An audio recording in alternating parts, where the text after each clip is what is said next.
Online business, mano-mano pa rin ba ang pag-reply mo sa mga customer mo? I-auto-reply natin yan gamit ang N8N. Sa video na to, papakita ko sa inyo paano gamitin si AI Agent sa ating Facebook page. Dito si AI Agent na bahala mag-reply sa ating mga customer na magme-message sa ating messenger. Okay, try natin yung message yan ni service. Mag-message tayo ng hello.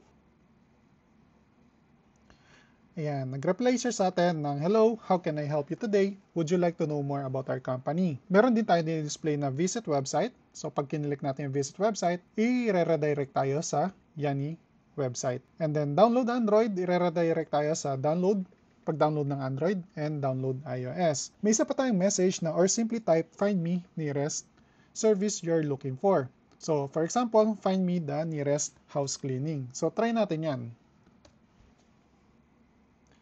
Okay, so nag-reply siya sa atin ng nearest house cleaning, which is yung Yanni House Cleaning Services. Meron din button na View Services.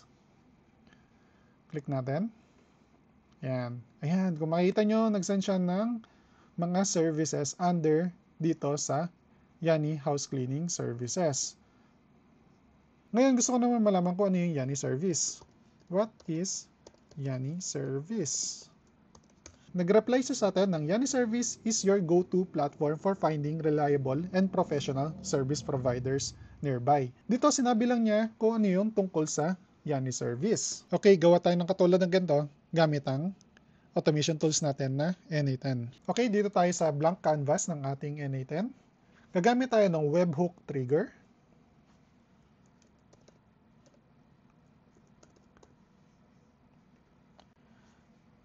Dito sa webhook trigger, makikita nyo meron tayong URL kung saan dito magsisend si messenger ng request. Ipapasa dito yung chat ng message ng customer at ipaprocess natin sa AI agent natin. Bago tayo mag-start, kailangan natin mag-create ng apps sa Facebook developer natin. Punta tayo sa developers.facebook.com, create app. Lagay natin yung app name natin. Ang ilalagay ko ay N8N tutorial. And then, yung app contact email ay yung email na gamit nyo. Use cases, click lang natin yung others, and then other.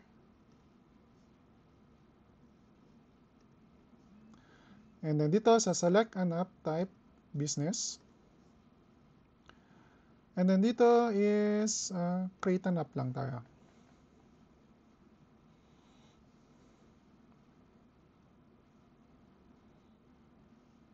Okay, dito bago natin i-set up ang ating product, kailangan muna natin i-set up ang app setting and then basic. So bago natin ma-live yung mismong app mode natin, kailangan natin ng privacy policy. So sa akin, nag-generate na ako ng sarili ko sa privacypolicy.com. Try natin i-save and changes. Okay, so try naman natin i-live.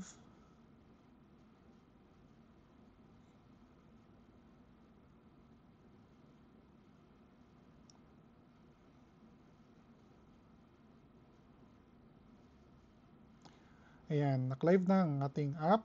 Balik tayo sa Add Products. Dito sa Add Product to your app, click natin ang Messenger, Setup. Dito sa callback URL natin, ito yung webhook natin sa N8N. So balik tayo sa N8N, click natin yung webhook. Yan, i-copy natin tong URL na to. And then i-paste natin sa callback URL. Tapos itong verify token, ito yung random characters na generated sa end natin. So kahit anong character to. So sa atin, pwede natin ilagay test 1, 2, 3. Copy lang natin. Try natin i-execute muna tong workflow natin. Verify and save. So dito, nag-send siya ng request sa webhook natin. So kailangan natin i-handle itong pinasang query galing sa messenger. So try natin or maglagay tayo ng if node. And then dito sa if node, kailangan natin kunin si hub mode. So, is equals to subscribe. And then, add tayo ng bagong condition. Lagay natin si verify token. So, ito yung verify token. Ito yung generated token sa end natin. Tapos, next ay kailangan natin mag-add ng respond to webhook.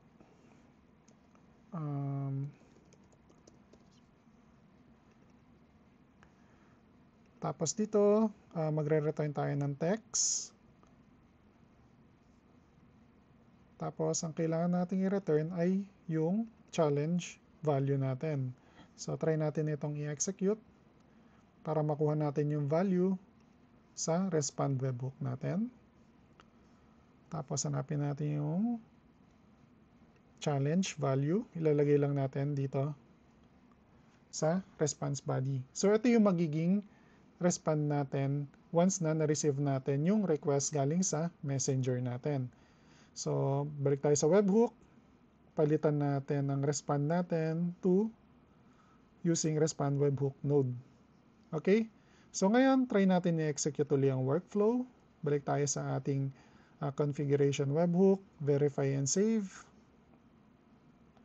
Ayan. So, na-verify natin. Dapat mag-check tong mga nodes natin. So, meaning, na-verify natin, nag-return tayo ng valid respond sa ating messenger. So, again, kailangan ulit natin ilagay ang ating callback URL. Dito, paste natin to, and then yung verified tokens, copy natin dito sa conditions, test 1, 2, 3, test 1, 2, 3. Oops! Kailangan muna natin i-execute ang ating workflow, and then verify and save.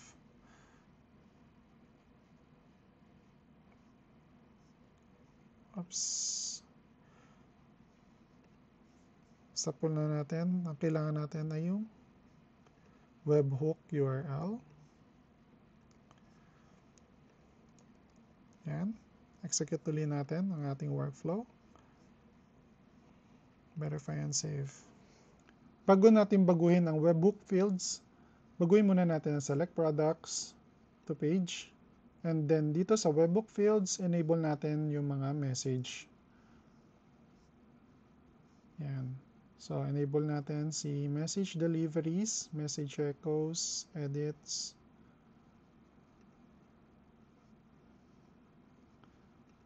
si reads,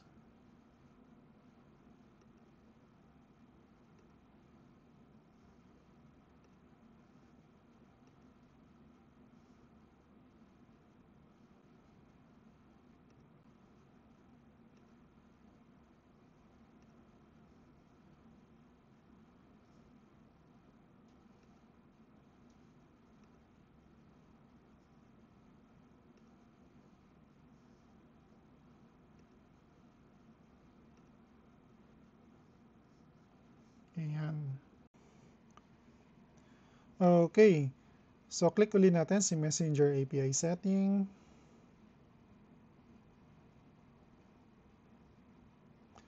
Ayan.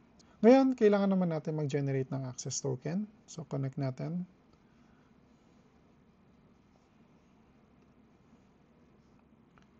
So, i-connect natin ang ating page.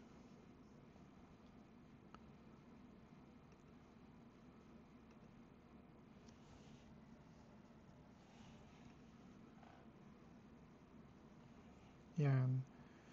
So, ngayon, kailangan natin add subscription. Okay, dito ang kailangan lang naman natin is yung message tsaka message reads. Pero para mas ma-edit natin or magamit natin ng ayos, i-enable natin lahat ng message.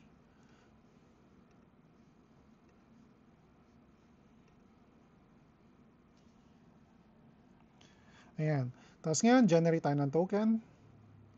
Ayan. So, make sure na i-paste or copy natin tong token natin since na magja-generate or i-generate lang to ng isang beses lang.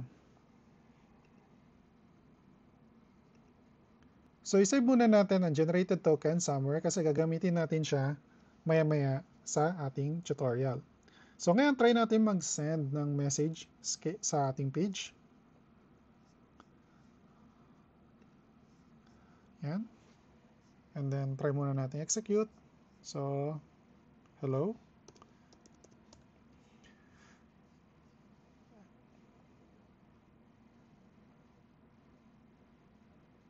Kung mapapansin nyo, wala tayong na-receive na request kasi hindi pa natin na-handle ang post request.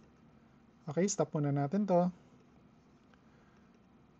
Punta tayo kay webhook, setting, and then allow natin ang multiple methods. Tapos going back sa ating parameters, kung mapapansin nyo, nagdagdag siya ng post methods. So try natin uling i-execute ang ating workflow. Send tayo ng message. Yan. So ngayon, naka-receive na tayo ng message sa ating webhook. Ang message niya ay hi. So pwede na natin siyang ibato sa ating nodes and then i-process sa ating AI agent. Para magawa ito, kailangan natin i-add ang AI agent. Hanapin lang ang AI agent na node. Ayan. Tapos dito naman sa chat model, syempre ang gagamitin natin ay si OpenAI. Yan. Dito kay OpenAI, mag-add tayo ng credentials. So create new credentials and then i-add lang natin ang API key ng OpenAI natin. Ayan. So dito, yung API key ay makikita lang natin sa ating OpenAI account sa platform.openai.com. So, login lang kayo and then mag-generate kayo ng API key. So, dito, kinopy ko siya and then ipipaste lang natin sa ating API key. Yan. So, save natin. Okay? So, pwede na natin siyang gamitin. Bago tayo mag-continue, ano ba ang AI agent? Ginagamit natin to para ma-process natin ang data gamit ang AI model. So, dito sa example natin, gumamit tayo ng OpenAI. Pwede rin kayo gumamit ng kahit anong AI model katulad ng Gemini. And then dito sa tools, pwede natin i-connect ang mga database kung saan pwede natin ma-process ng ayos ang result ng ating generation dito sa AI agent gamit ang mga data natin sa loob ng database. Itong memory, ginagamit natin ito para ma-reuse natin ang mga na-generate na nating result sa AI agent. Okay, mag-add tayo ng memory. Gagamit tayo ng simple memory. And then dito sa session key, pwede natin gamitin ang message ID natin. So click natin, define below, and then MID. Ayan. Tapos lagay lang natin 20 dito. Okay? Okay, mag-add tayo ng tools. Gagamit tayo ng Google Sheet. Okay. Tapos dito sa credential to connect with, mag-add tayo ng bagong credential. I-sign in lang natin using Google.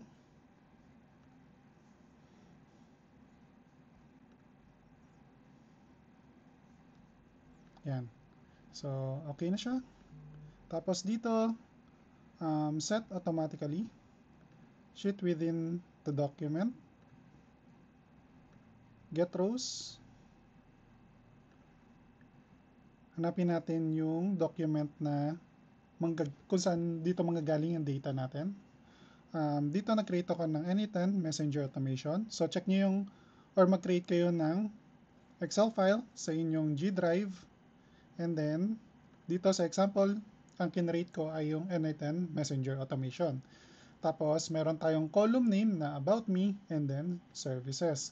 Dito sa About Me, nandito yung about dun sa company natin. So dito natin ilalagay lahat ng details ng company natin. Dito kukunin ni AI yung mga details na i-reply natin sa ating customer.